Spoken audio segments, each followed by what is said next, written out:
What up, people? It's your boy Massachusetts out here with another review. So here it is. We got the Joker War at last, part one of Batman '95. And I have to say, it started off very well. This is a very good introduction to what I think will be a very good event, but we can only hope. We can only hope for good stories, but I think Tinian, the fourth will not fail. And we got my man's Jorge Jimenez on the arts. Big fan. So let's get to it. So we get years ago. It's a little bit of a flashback where this is Batman's first encounter or one of his first encounters with the Joker, where the Joker's just killed so many people with his Joker toxin, 24, and he's talking with Alfred. And, Alfred's like, well, you're about to catch him so we can bring this nightmare to an end. But Batman's like, I'm not sure this will be the end because his motivations feel are beyond what I've encountered, not just in Gotham, but in all my training. Feels like an oversimplification to call him insane.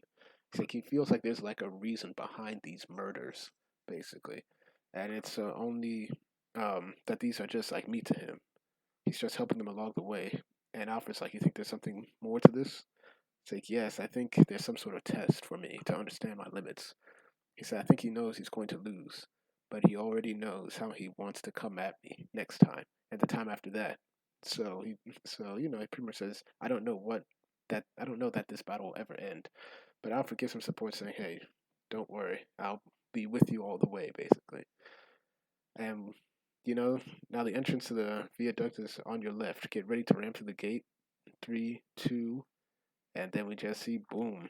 I really like this drawing of the Batmobile. It looks very nice. So DC Comics presents Joker War Part 1.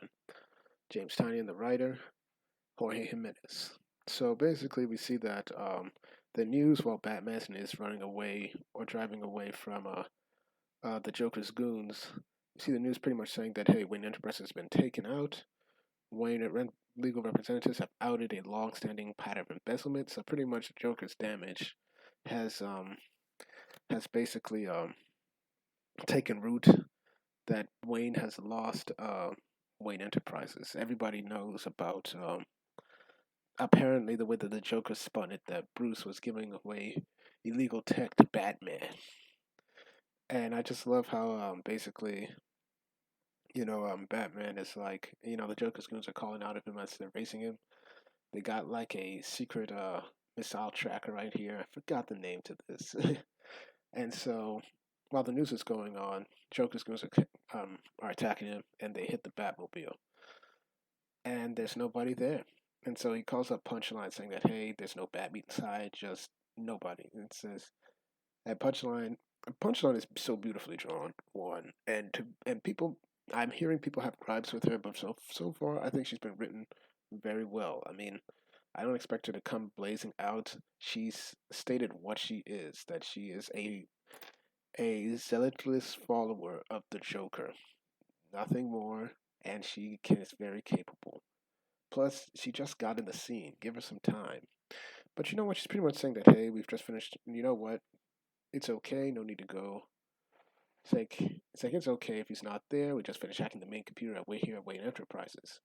So meanwhile, she's got Lucius Fox, and she's got him mixed in with his own venom, basically mind control as well, and placed him all over his head. It's like, hey, tell me what he called this place, Mr. Fox. Joke always loved his little names for everything. He says Batman pretends it's the kids who named them, but he knows better than that.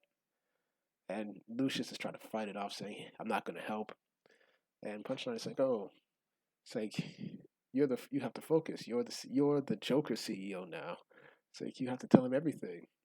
Don't let the toxin do the work. Don't struggle. Tell me what he calls it. And then, he calls it the hibernaculum.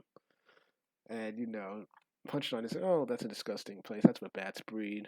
He's been breeding all sorts of little bats, hasn't he? It's like he knew we were going to get our hands on it. He's giving my boss the perfect present, and he doesn't even realize it. And, we see all the weapons right here. Everything that's being developed. It's like, so where's the Joker? It's like, where would you go if you suddenly became worth $100 billion? You go shopping. So they're at Park Row, Monarch Theater, the place where basically, basically Crime Alley. And Joker's with this guy who's, I think, about to sell him a movie theater, which is reminiscent of the Killing Joke in a way.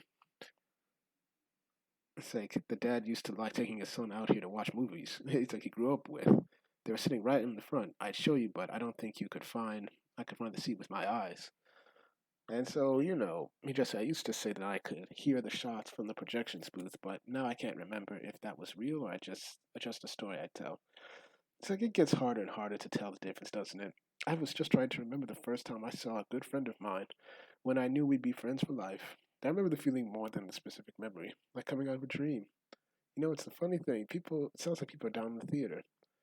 And the joke is like, oh, it's probably the wind. Um, so basically, the guy's like saying it's going to be hard to say goodbye say goodbye, but with the money you're offering, hey, I can't say no.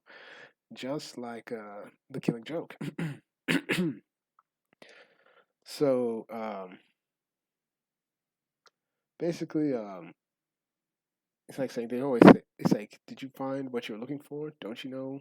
Don't know what kind of use you'll get out of them. Folks don't want to see something they've seen a hundred times before. And jokers like, oh, they always say that, but they never mean it. They want all the pieces in the right places, all the characters saying the parts. They want them to say, which isn't to say they don't want something new. They just want to see it peel back to find out that there was another layer underneath. All this time they didn't know about. And so the Joker, tells him the show's about to start. And he's got an audience already dead. And he's like saying, Jesus just laughing at the death. Meanwhile, meanwhile, we see Graves, who's now the lawyer for the Joker under Wayne Enterprises because he's working for Wayne Enterprises. So we see Commissioner Bullock, and one thing that I've liked about Tinian is that he's made Bullock very prominent. Gordon is out of the picture at the moment, so Harvey Bullock is now the commissioner, and basically you just see, boys, look, the dead speak. Yes, charming as ever, Mr. Graves. How can the GCPD be of service to you tonight? I've just come from filing a civil rights injunction to the stop police harassment of Wayne Enterprises and its owners. The mayor is on television right now insisting that you disperse the barricades surrounding the Wayne Enterprises. He says you are likely to be replaced in the coming days. It's like my client, and he just cuts to the chase as the Joker. You can gum up City Hall and the courts all you want, but the boys and I know out here know the truth. We know who the good guys and who are the bad guys. Your client stole that company. Your client is a mass murdering piece of garbage, a stain that needs to get wiped off this city and the world. You can take that injunction and shove it right up your. And this is the classic Harvey Bullock. I really like it.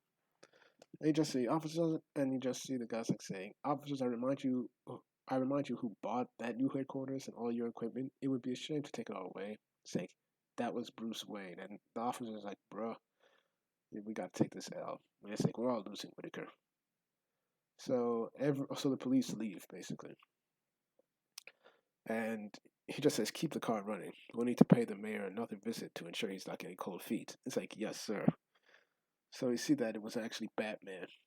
So the underbroker is really Graves right here, and his associate saying that, hey, the accounting department's getting kind of squeamish. One of them trying to escape, and he's saying, "Yeah, that's what guns are for." So give me the latest on our client's investments. And I have an added request. Our client wishes to purchase every movie theater chain in the city, not just the majors, the revival houses and the art house, indies in Burnside. Take cost is of no concern to him, but let's not try not to give it all away, shall we?